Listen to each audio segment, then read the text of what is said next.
you have to commit. Once you pay attention. So, I mean, it looks like the property was in pretty good condition and already tenanted. What is management, maintenance, and vacancy, and why is there a percentage next to the number? That's probably the biggest reason why I advocate for the inner city as a market, because the demand is so high, and any business that has more demand than supply has got a very good chance of being successful. And 20% return, I mean, that's phenomenal. Your money sitting in the bank is getting 5-6%. Hey guys, welcome back to another case study. Today I'm sitting with one of my students called Euginia Masejo, and she has just finished her second buy-to-let investment in the CBD of Johannesburg. And today we're going to be going through one of her deals, and she's just going to share how the deal panned out and some of the lessons learned. So, hi Masejo, do you want to quickly introduce yourself? Hi, everyone. My name is Eugenia Elizabeth Masego, and I'm an accountant by profession. I am in the property game so that I can create generational wealth. So, Eugenia, why do you like property specifically? I like property because when I look at the available sources of investments that I can venture into, it seems to offer the most stable form of passive income. And also, from a generational perspective, it's a stable source of generating generational wealth. So, what strategy do you like, and why have you chosen that strategy? I chose the buy to let strategy because that generates positive cash flow. What area are you investing in currently? I'm currently investing in Johannesburg in the Berea market. And why did you choose that area? And aren't you a bit scared of, you know, the reputation that comes with CBD? I chose the CBD of Johannesburg because each time you actually decide on an area to invest in, the first thing that you must do is to analyze the returns on investment in that area. So, of all the areas that I looked at, the most appealing from a return perspective was Berea. I knew that as long as I do all my due diligence, I won't go wrong. So you started by looking at a bunch of areas. You did a gross yield analysis to see which one has the highest performing, and then you narrowed it down based on your return expectations that CBD in Johannesburg and specifically Berea made the most sense. That's definitely the first thing that one would do, like look at all your options, all your investment options, which areas make sense. And then after gathering all the relevant information that will make you make a wise choice, then you can go ahead. So for me, that was the case. Why did you join the Simlungu's coaching program? To be honest, there are a lot of options in the market, and like a more relatable like coaching. Um, and when I did my research about the options that I had available, Lawrence coaching program was more appealing to me. Yeah. And he kind of like sold the program to me in terms of what he does, his approach, and it was more in line with what I expect from a coaching perspective.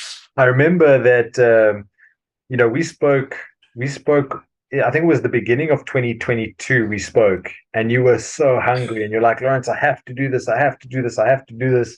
And then I told you my price, which I know it's a premium price. And like you said, there's lots of other options available. You have to do your research, you have to find the coach that meets your needs. But it was clear for me that what I offer is what you were looking for, but you weren't ready to make the decision at that stage. And then it was funny, like 3-4 months later, you phoned me and you're like, send me that invoice right now. I'm paying today. I'm committing. What changed for you within that 3-4 month period? If you don't make a decision that will help you to commit, you will still like get stuck in the same area or in whatever you're trying to do, you won't achieve. So for me, like even if the amount was quite, a lot, I just took into account that the knowledge that I will get is far more valuable than the amount that I'm paying once off. And to be honest, that has been my experience. I've been able to negotiate prices like off on my offer to purchases to way lower, but I didn't have the courage to do that before I joined the program. So when you actually do your analysis post the program, you realize that you could have actually paid more eventually by Yeah. not. Yeah, on your first deal, you've essentially saved my coaching fee in your first offer that went through. So Agreed, yeah. but the thing is, Eugenia, sometimes people also join a coaching program and don't get results. And for those people, it's very expensive. It depends what you do with it. And one of the reasons why I make my coaching expensive, one is because I believe my time is valuable. But two, you have to commit. Once you pay attention. And if you're paying a large amount of money, that means you're committed. Now you have to force yourself to make it happen. It goes for everything in life. Normally, the things that we commit to as humans are the things that we put a price to. Well, I'm very happy that you joined, and the fruits are in your labor. You have done two successful buy-to-let investments, which is crazy. So I think we've got a nice sense of who you are. Let's jump into these deals, and you can explain a little bit about what you learned and how the numbers panned out. This is the area, right? This is the two-bedroom apartment that you bought in that building. Yes, And your purchase price was 15% below what the asking price was. Is that a little cha-ching right there? it is like because that for me was redirected to transfer costs and everything. And how long did it take you from starting the coaching to getting this deal? It was about 3, 4 months, wasn't it? It was 4 months. Like I think we started in September, November, December. It was 3 months. You're right. So it took really a long time, and in my head, I thought like it's just gonna happen. I I'll remember be honest. I remember you phoned me, I think it was in November, and you're like, Lauren, something's wrong here, man. I've been doing this for 2 months. I'm not getting anything. And I remember I think you were doubting the whole process, and you're like, maybe this thing doesn't work. Maybe Lawrence is a snake oil salesman, and he's convinced me on something. And then 2, 3 weeks later, you send me this deal. You're like, okay, they've accepted my offer. Now what? You're right. You have to be Yes. patient. You have to be persistent. It takes you have to kiss a few frogs before you find your prince. True. That's really true. And like, yeah, you maintain good relationships, even if you don't take deals with certain agents, just being transparent and honest about what you expect. Because if you're not, then for the next deals, they might not think about you. So for Yeah, me, it helped to really maintain, communication and transparency regarding what I wanted. yeah. Let's have a look at some of the pictures on the inside of this unit. These ones, the one you sent to me. So we've got Yes. one bedroom here, the bathroom, another bathroom, and then the kitchen. So, I mean, it looks like the property was in pretty good condition and already tenanted. So, did you have to do any work on this property? No, not at all, actually. So the property was owned by someone that's retiring, and they really took care of it. So it was actually not tenanted, but owned by the actual owner. So I think for me that was the biggest advantage because there's not much work that needs to be done. Yeah, Um, you know, yes, a few touch-ups, but like literally it's kind of like ready to rent out. So the sure. my agent was actually already contacting me like regarding like us placing people, but we're just waiting to finish the process. And that's probably the biggest reason why I advocate for the inner city as a market, because the demand is so high, and any business that has more demand than supply has got a very good chance of being successful. So going to your affluent areas and your upper income, that's where people think you've got a safe investment. But it's not necessarily the case. You don't always have tenants. Where in the lower income space, you've got hundreds of people lining up. There's just such a need. Uh, there's such a need for low cost and affordable housing. Let's have a quick look at the numbers here, Eugenia. So this is obviously an investment decision. You didn't buy this because you like the building or you want to live here. You bought it because you want to make some money. So on the cash flow, you're making 6,500 rand rent. That's your expenses, leaving you with 705 Rand profit and a 20% return on the money you invested. How does that Agreed. feel? I think it was amazing because it's not money that you can just get anyway. And like it's like when you buy these properties, you're not sure what to expect. And if you look at uh, like after paying the bond and the levies and the taxes, the other money that you put aside is actually to maintain the property. Do you want to just talk us through these 3 points here? What is management, maintenance, and vacancy, and why is there a percentage next to the number? Okay, so management is because because I'm not hands-on like with regard to like managing the tenants and everything. I have to have someone that assists me with that end of things.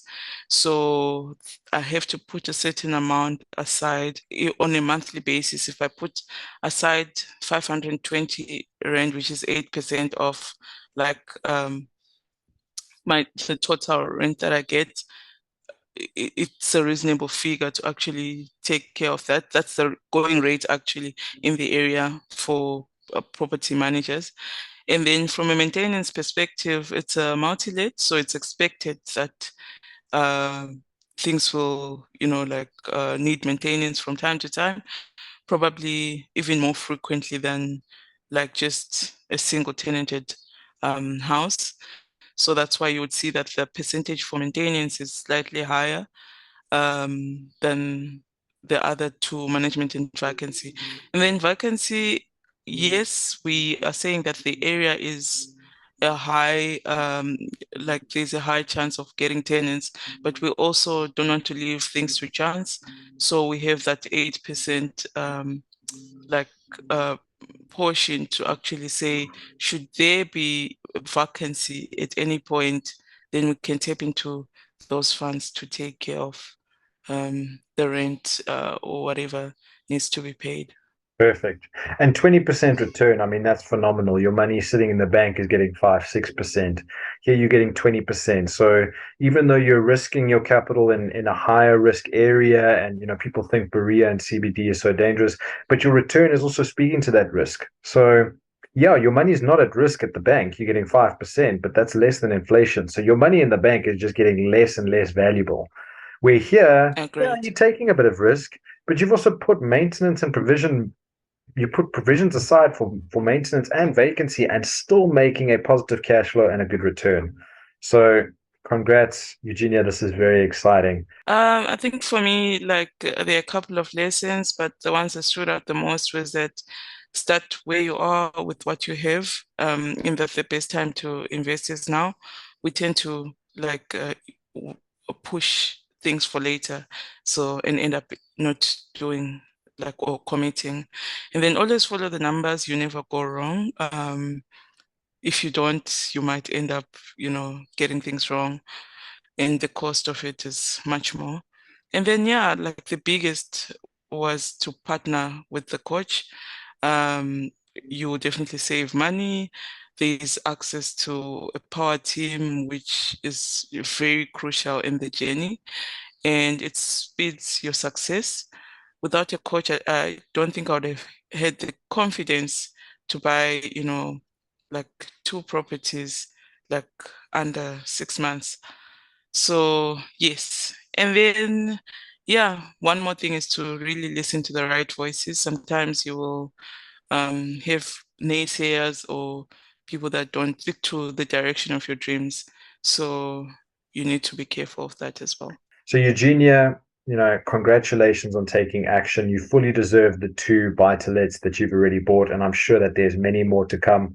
Hopefully, in the next 5 to 10 years, you're going to be waving that financial freedom flag and being an inspiration to others, and hopefully educating and sharing your knowledge with your community. And let's create this generational wealth mindset amongst our peers. Before I let you go, is there one bit of advice or the last advice that you would give to somebody who's watching this thinking, I want to be where Eugenia was. I also want to buy two flats. What would your one bit of advice be for them? I think the biggest thing that I can say is that do not underestimate the value that comes with a coach. especially if you're not sure where to start or like which direction to go. If I didn't have a coach, I would have been as courageous as I am now. I hope you enjoyed this video. Give it a thumbs up and don't forget to subscribe. Property investing can be scary, and sometimes it's nice to have an experienced, seasoned investor look over your deals. That's why I've created my property coaching program, where I sit with you on a one-to-one basis and help you through the process of buying your first investment property. If this sounds interesting, book a free 15-minute call with me and we'll see if it's the right fit.